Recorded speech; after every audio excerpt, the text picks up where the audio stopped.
জাতীয় সংসদে ফেসবুকে একটি কার্টুন শেয়ারকে কেন্দ্র করে এক যুবকের গ্রেপ্তার নিয়ে তুমুল বিতর্ক সৃষ্টি হয়েছে।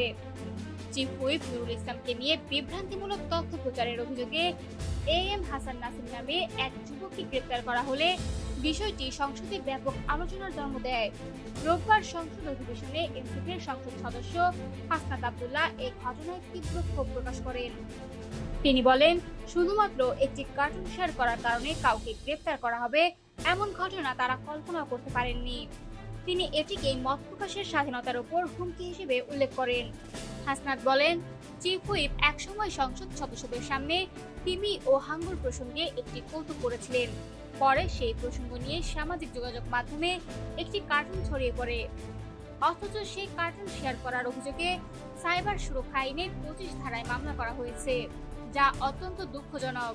তিনি আরো অভিযোগ করেন, গত 2 সপ্তাহ ধরে সংসদে প্রশ্নোত্তর টেবিলে উত্থাপন করা হচ্ছে, ফলে সংসদ সদস্যরা মন্ত্রীদের সরাসরি সম্পূরক প্রশ্ন করার সুযোগ পাচ্ছেন না।